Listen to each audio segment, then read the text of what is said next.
Alors nous sommes bien entourés aujourd'hui, vous allez voir on va faire un beau build de PC, donc il n'y a pas tous les composants en face de nous, il y en a d'autres qui sont derrière. Ce sera un build for fun, ce sera l'épisode numéro 6, donc un montage pour le plaisir. Pas mal de nouveautés de la marque Lianli, donc boîtier, ventilateur, alimentation, etc. Donc on découvre tout ça dans cette vidéo. Salut tout le monde, c'est Flo, et bien sûr j'espère que vous avez la forme. Donc voilà, j'aime bien faire des builds avec la marque Lianli. Lianli c'est ma marque préférée, je le cache pas, je le dis souvent, mon boîtier c'est un Lianli, etc. Donc là il y a des nouveautés qui sont sympas. Ventilateur sans fil, donc on va découvrir. Le boîtier c'est le O11 Vision qu'on a déjà vu sur la chaîne mais en version compacte. 10 litres de moins, donc on va voir ce que ça donne, on va parler bien sûr des prix, etc. Donc je mettrai tous les liens en description, n'hésitez pas à vérifier, parce qu'au moment où je tourne la vidéo, par exemple, les ventilateurs ne sont pas encore disponibles.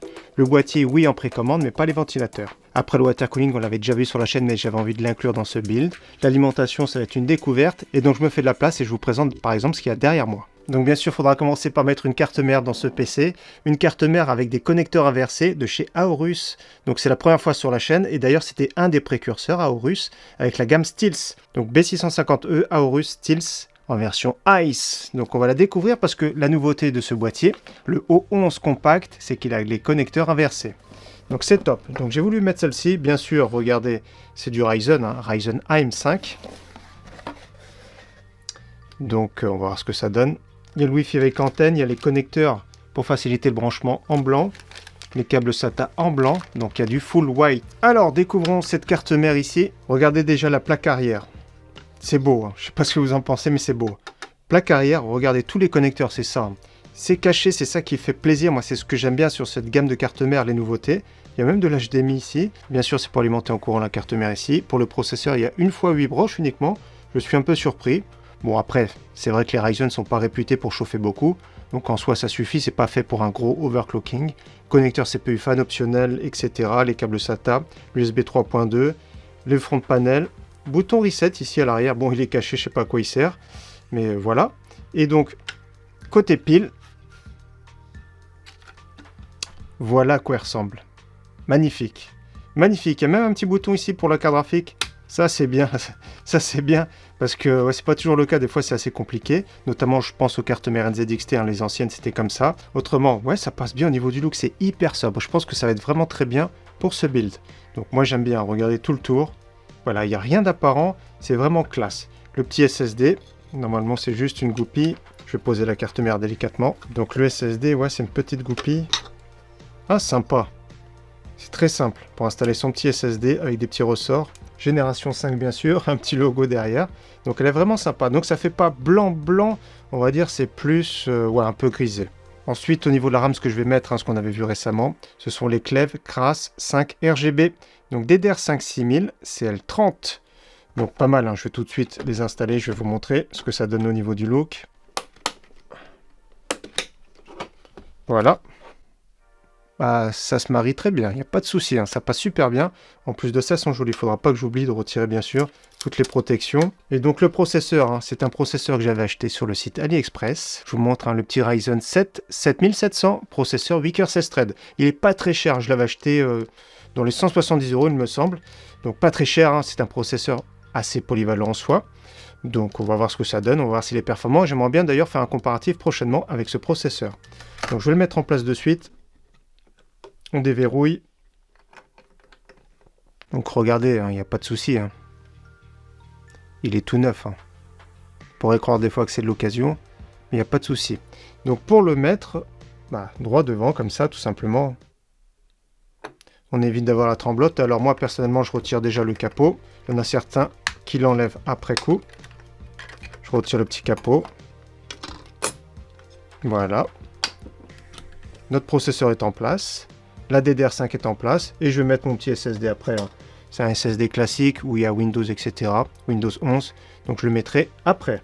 Allez, je mets délicatement la carte mère de côté. Je vous présente la suite. Au niveau de la carte graphique, j'ai pas pris une nouveauté, mais une qui va bien se marier avec. Elle est juste derrière, je vous montre. Alors Gigabyte Aero, ça va aller très bien dans ce build. RTX 4080.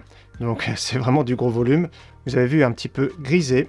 Le blanc sur les côtés. Il n'y a pas de souci. Ça passe bien au niveau du look, ça sera très bien dans ce build. Vous allez voir que dans ce boîtier, ça va bien se marier. Au niveau capacité d'intégration, il n'y a pas de souci. Donc j'ai voulu mettre celle-ci, je vous montre la boîte. Donc Gigabyte Aero RTX 4080, c'est sûr aujourd'hui il vaut mieux prendre la version super. Donc je l'ai eu celle-ci pendant quelques temps dans mon PC. J'ai notamment le O11 mini et c'est vrai que ça fait un petit peu massif dedans. Donc c'était un peu démesuré, ça me plaisait pas trop. Donc ce type de boîtier, pas de souci, c'est un boîtier format ATX. Alors maintenant je vous présente les ventilateurs, les nouveautés ici. Alors Leonly m'a envoyé plusieurs packs. Donc ici, un pack de 3, en classique, hein, je vous montre. La grosse particularité, ce sont des ventilateurs wireless. Donc voilà, c'est une découverte pour moi. On voit le petit logo ici, wireless. Il y a ici. Donc j'ai 3 ventilateurs classiques. Je vais vous dire les prix juste après. J'ai un autre pack de 3 ventilateurs ici qui sont LCD. Donc en version reverse, bien sûr, ils existent en version classique à chaque fois. Donc c'est vrai que la gamme est complète, c'est-à-dire classique reverse, avec LCD ou sans LCD, en version blanche ou en version noire. Je pense que je vais les mettre avec écran dans le bas du boîtier. Ces 3-là, je vais les mettre sur le water cooling, par exemple. Et j'en ai 2. Donc classique, hein, ils se vendent également par 1. Pareil, wireless, comme on voit, wireless. Je vais mettre les 2. Je vais vous montrer après, je vais vous expliquer à l'arrière du boîtier en extraction. Donc je vous parle tout de suite des prix. Donc version classique ici, le pack de 3. Que ce soit reverse ou non, c'est 89,99 €. En version LCD, le pack de 3, que ce soit reverse ou non, c'est 134,99 €, ça commence à piquer. Le ventilateur seul, en version classique comme ici, 17,99 €, que ce soit reverse ou non. Et les versions avec le petit LCD en plus, 26,99 € si vous voulez en rajouter par exemple en extraction si vous avez besoin d'un seul. Donc au niveau du prix, c'est du Leonly. On va voir ce que ça donne bien sûr au niveau du look. Pour synchroniser le tout, que ce soit le water cooling, que ce soit les ventilateurs, il faut utiliser le logiciel de chez Leonly, L-Connect 3. Donc je mets les ventilateurs de côté. Au niveau de l'alimentation, alors celle-ci j'ai voulu l'inclure dans le build parce que ouais, c'est pas mal. C'est original on va dire. La Edge 1000, donc elle existe en 850, 1300 il me semble. Celle-ci déjà 200 €, ça commence à piquer. Elle a beaucoup de certifications, dont 80+ Platinum.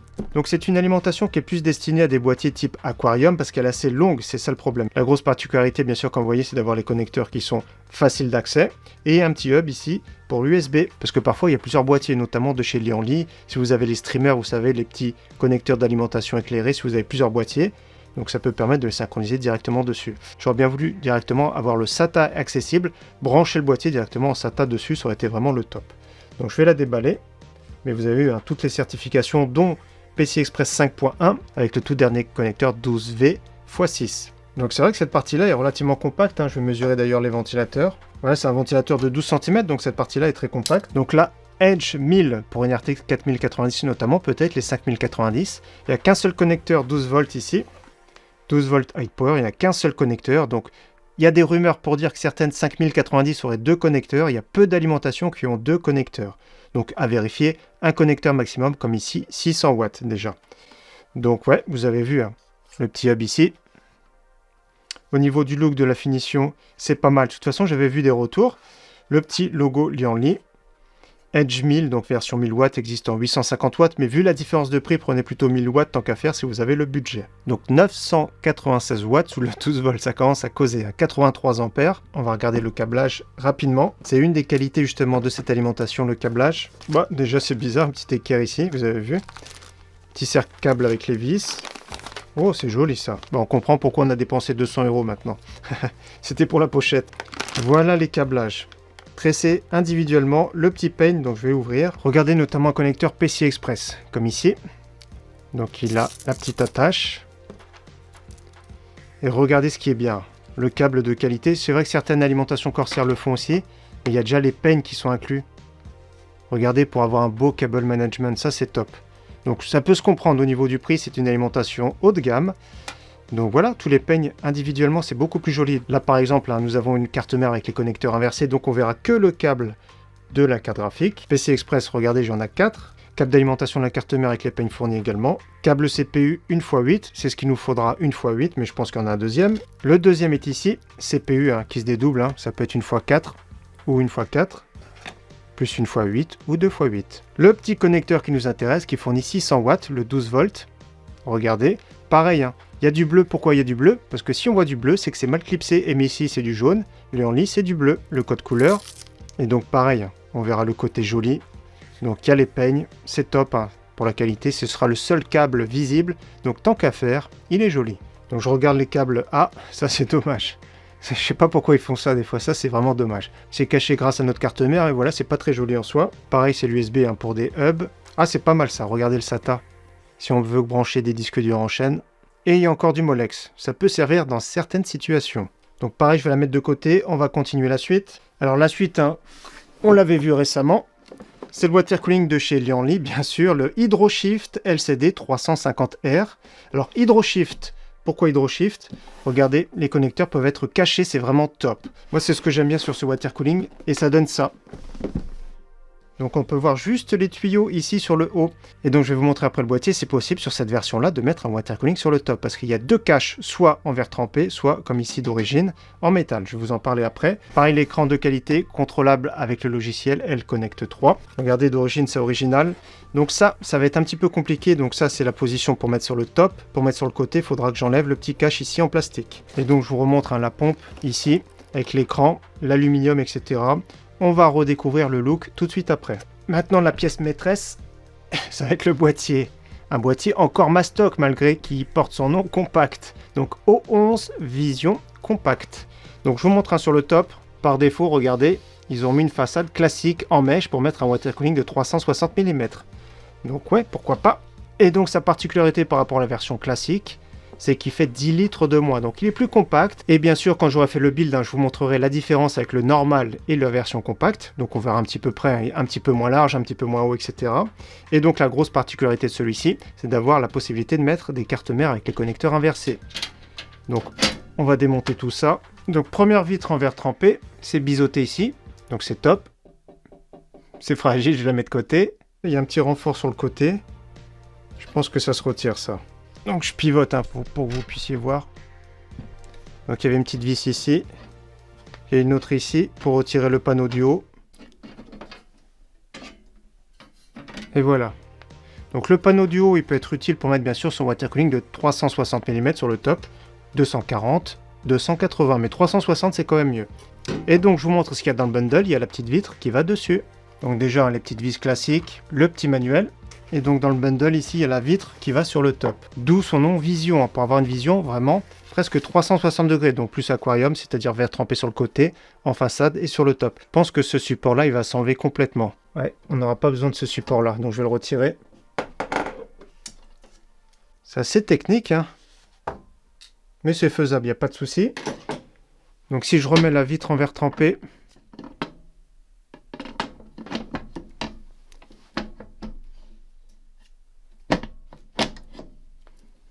Donc pas de souci, elle s'accroche bien. Et l'autre que j'ai mis de côté, donc normalement il n'y a pas de souci également. Voilà, ça se clipse bien, donc c'est facile à remplacer. C'est sûr qu'au niveau de l'airflow, hein, le top c'est d'avoir la façade en mèche et mettre son water cooling sur le top. Mais là c'est vraiment beaucoup plus joli, moi c'est ce que j'aime bien surtout sur ce boîtier là. Donc sympa, je vais continuer de vous montrer tout ça. Et donc maintenant on y voit plus clair, et en plus de ça il est plus léger. Comme j'ai dit, les ouvertures ici pour les cartes mères avec les connecteurs inversés. Par contre, uniquement pour les cartes mères format ATX. Il n'y a pas la découpe du milieu. Donc un petit peu plus bas ici pour les cartes mères micro ATX. Donc j'espère qu'un jour ils vont sortir la version mini. C'est celle que j'attends. Donc O11 Vision Mini, j'aimerais bien un jour. Donc il n'y a pas eu d'annonce. Donc là c'est la version compacte. À l'arrière, comme vous voyez, on peut mettre deux ventilateurs de 12 cm en extraction pour évacuer de la chaleur. Ça, c'est vraiment bien. Donc deux ventilateurs ici de 12 cm. Sur le bas, trois ventilateurs de 12 cm. Sur le côté ici, trois ventilateurs de 12 cm. Donc je vais mettre le water cooling ici. Le water cooling sera caché. Là, ça va être le côté ventilateur. Donc le panneau à l'arrière, je vais l'enlever. Pareil, il est vraiment bien méché. Je crois qu'il faut juste tirer. Ouais, tout simplement. Donc à l'arrière ça respire, hein, d'un côté pour l'alimentation, d'un côté pour le water cooling ou des ventilateurs. Donc pas de souci, pareil, ça se clipse facilement. Il y a tous les petits picots ici, donc c'est pas mal. Évidemment c'est filtré, hein, comme on voit sur le bas, il n'y a vraiment pas de souci. Le filtre aimanté, donc ça c'est bien pour laver. Surtout sur le bas quand c'est une entrée d'air, hein, il y a pas mal de poussière qui se loge. Donc je vous montre de ce côté-là. Alors il y a un gros espace sur le haut, donc la carte mère va prendre place ici, il y a un espace. Des fois c'est pour mettre un écran, ça peut être joli un écran. Ici il y a l'emplacement pour mettre les tuyaux du water cooling, donc les tuyaux vont partir par derrière, ils vont ressortir par ici. Donc il y a possibilité d'utiliser dans cette position-là. Sur le water cooling shift, hein, on peut le mettre sur le top, le water cooling, et du coup avec les tuyaux qui sont vraiment cachés. Donc ça peut être très joli aussi. Mais moi je vais mettre dans cette position-là pour avoir vraiment la vision complète, et je ferai passer les tuyaux du water cooling ici. Donc on verra un petit peu plus après. Le radiateur il sera caché derrière, il y a la plaque, je vous montre. Donc il y a un beau renfoncement, le radiateur sera de ce côté-là, les ventilateurs de l'autre. Donc normalement ici c'est une plaque qui s'ouvre, ouais, comme ça. Donc il y a une petite plaque pour avoir l'accès avec tous les connecteurs, l'alimentation qui prendra place ici. Donc il y a 2 baies pour disque dur 3,5 pouces et c'est plus trop le classique d'époque. Donc pas de souci. Donc ouais, pour le moment agréablement surpris. Je préfère même celui-ci, la version compacte bien sûr, que la version classique. Et d'ailleurs, je vous conseille plutôt cette version-là. Donc je rappelle le prix. Il est en précommande notamment sur le site Case King. N'hésitez pas à vérifier le lien. Donc version noire ou version blanche, 129,90 €. Il sera disponible également sur le site Gros Bill Cybertech, peut-être chez Infomax, peut-être dans le groupe LDLC, mais c'est bien distribué en France. Mais actuellement, 129,90 €. Donc ce que je vous propose maintenant, c'est que je fasse le petit montage tranquillement. Ce sera mieux pour en parler après, on verra le look final. Je vais le comparer juste à côté à la version classique, mais on va voir la différence rapidement. Et donc on se dit à tout de suite. Alors le petit montage est terminé, il ne manque plus qu'à mettre les 2 petits panneaux en verre trempé. On va le mettre après. Regardez ce que ça donne, personnellement j'aime beaucoup, mais un petit détail que j'aime pas personnellement, c'est ici, en haut. Vous avez vu, il y a quand même trop de place. J'aurais bien voulu que la carte mère soit tout avancée vers le haut, d'avoir du coup qu'un seul ventilateur, parce que 2, il n'y a pas le choix. Si vous voulez 2 ventilateurs, il faut que ce soit plus bas. Donc j'aurais bien tout remonté vers le haut, parce que du coup même les ventilateurs qui sont sur le bas avec les petits écrans, je les vois pas. C'est ça qui est vraiment dommage. Ils ont fait ça parce qu'ils ont mis un petit panneau en plus pour mettre un water cooling 360 mm sur le top. Mais vraiment le but de ce boîtier Vision pour moi, c'est d'avoir une vue presque 360 degrés. Donc le fait d'avoir rajouté le panneau en plus, oui, ça va plaire à certains. Mais globalement, ce boîtier pour moi, il faut qu'il soit en vue 360. Ça aussi, c'est pas très joli en soi. Regardez en haut. Ouais, c'est sans plus. Donc ouais, après les tuyaux ça passe, j'ai dû démonter, ça a été compliqué de démonter le water cooling, donc c'est pas le top. Si vous êtes vraiment débutant, ne prenez pas ce water cooling pour mettre à ce niveau-là. Pour mettre sur le top, il n'y a pas de souci, si vous voulez ce boîtier, pour mettre ce Hydro Shift sur le top, il n'y a pas de souci. Donc globalement le montage, ça se passe bien. Donc comme vous voyez à l'arrière, il y a le petit dongle. Dans le pack des 3 ventilateurs, j'en ai un autre ici, un dongle en USB. Regardez, c'est très simple et c'est ça qui fait la synchronisation. Ça synchronise, je vais vous montrer parce que j'ai un autre ventilateur qui est juste ici, un autre ventilateur. C'est cette connectique là qui fait liaison entre les deux, donc sans fil. Donc ça c'est la version classique sur un ventilateur par exemple. Donc voilà, ça fait contact sans fil jusqu'à 10 grappes, c'est vraiment impressionnant. Il y a juste un petit dongle, ça évite d'avoir plein de boîtiers contrôleurs comme avant les petits boîtiers noirs. Juste ça, ça suffit, c'est ça qui est vraiment bien. Il y a juste à brancher sur un châssis fan par exemple. Et après bien sûr ce sont des unifans, donc ils peuvent se brancher en chaîne. Grand classique, un 12 cm, je pense que plus tard ça va arriver en 14 cm. Voilà, par exemple un seul ventilateur. Et ça suffit, il y a juste ça comme branchement. C'est à l'intérieur ici qui fait la transmission avec le petit dongle. Et ensuite on peut brancher des ventilateurs en chaîne jusqu'à 4. Dernière précision sur les ventilateurs, vous avez vu, les vis sont cachées, c'est vraiment bien. Regardez, c'est des petits cils en bloc, des deux côtés. Et c'est simple comme ça, après on cache les vis. Ça c'est top, des deux côtés c'est comme ça. Donc ouais. C'est pas mal, ça cache un peu la visserie, ça fait une bonne finition à dire. Maintenant je vais vous parler du logiciel L-Connect 3. Alors nous sommes sur la page d'accueil du logiciel L-Connect 3. On voit les informations système ici, CPU, GPU, RAM. Deuxième onglet Fan Pump Profile. Donc comme on voit ici, on peut voir la vitesse directement des ventilateurs, notamment la pompe ici, allez, je l'ai mise en fixe, 2500 tours par minute, on peut l'augmenter par exemple jusqu'à 3200. Donc là, on l'augmente un petit peu au niveau du bruit, je ne sais pas si vous allez entendre, mais c'est augmenté. C'est un peu plus audible, mais bon, ça brasse plus d'eau, on va dire. Donc voilà, raisonnablement, 2480 par exemple. On peut mettre également mode PWM. Les ventilateurs, ils sont réglés en mode silencieux, donc ce sont les 3 ventilateurs ici, enfin les 3 grappes du moins, comme on voit. Là, ici, LCD, c'est bien marqué ici, c'est ceux du bas. On est à peu près à 1100 tours par minute. Donc si je mets un profil standard, par exemple, en fixe, je peux faire baisser la vitesse. Normalement, ça baisse la vitesse. Pleine charge, on peut mettre. Et après, il y a des options custom. Troisième onglet ici, c'est qu'on peut tout synchroniser. Quand vous avez plusieurs de produits de l'écosystème Lianli, notamment les bandes, streamers, etc., pour tout synchroniser, c'est un aperçu. Regardez, on peut voir même avec les différents ventilateurs de la marque. Donc ouais, c'est sympa. Ensuite, quatrième onglet, c'est vraiment le water cooling ici, dans notre cas, Hydro Shift LCD. Donc on voit la pompe, on peut changer. Donc là, il y a plusieurs thèmes, on peut changer par défaut, donc je clique, tout de suite ça change. On met scope par exemple, ça change. Ensuite, il y a la petite indication ici, notamment température du CPU. J'ai mis à changer toutes les 10 secondes, je peux tout cocher ou décocher, après c'est à vous de voir. On peut également importer, donc importer des images, etc. Donc c'est assez complet, c'est facile. L'onglet juste en dessous, SL Wireless Fan Utility. Donc là, ça va être les grappes de ventilateurs. Donc ici, première grappe, les 3 ventilateurs, ça va être les 3 qui sont ici sur le water cooling. Deuxième ici, on identifie bien avec les 2 ventilateurs ici. Et le troisième ici, c'est bien marqué LCD. Donc il y a bien marqué LCD. On peut cliquer dessus pour voir les effets. Donc là, par défaut, il y a l'éclairage lui en lit, vous ne voyez pas trop. Donc on peut mettre soit une photo, soit un GIF, soit MP4, etc. Soit sensor, soit animation. Donc vidéo par exemple, moi j'ai téléchargé, regardez une petite vidéo. Là, il s'est éclairé en bas. Je vais mettre les autres. On va mettre vidéo, MP4, pareil, j'ai mis une petite plage. Et troisième, on sélectionne vidéo, pareil, j'ai mis une petite plage. On peut faire pivoter l'affichage. Donc c'est pas mal, 2 coups par exemple, je pivote 2 coups. Et voilà. Ensuite pour changer, si vous voulez importer un GIF ou autre, notamment ici je vais sur GIF. J'avais mis un petit chat, on peut mettre additionner. Et donc après vous téléchargez, peu importe, sur internet, vous en trouvez pas mal. Donc c'est pas mal, les petits écrans c'est très simple. Autre onglet c'est le streamer wireless. On peut rajouter les ventilateurs, voir l'état, etc. Donc ils sont tous synchronisés, pas de souci. Dernier onglet c'est les réglages, notamment exécution au démarrage de Windows, etc. Donc logiciel très simple et complet. Je voulais juste vous montrer une petite chose. On retourne sur les ventilateurs SL Wireless. Au niveau de l'éclairage, donc par défaut, donc ici c'est un météore. On peut mettre Rainbow par exemple. Et on va mettre appliquer à tous. Et normalement, regardez, ça change. C'est assez réactif en soi. Il n'y a pas besoin de sélectionner tous à chaque fois. Et si je vais mettre, j'étais quoi, météore. Ouais, météore, j'aime bien. Appliquer à tous.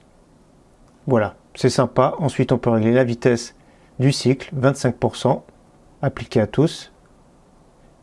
Là, il s'est calmé un petit peu et on peut directement changer également le sens de l'éclairage, appliqué à tous. Donc là, il sort dans l'autre sens. Voilà, c'est sympa. C'est un petit plus, donc c'est assez complet. Ce logiciel est très simple d'utilisation.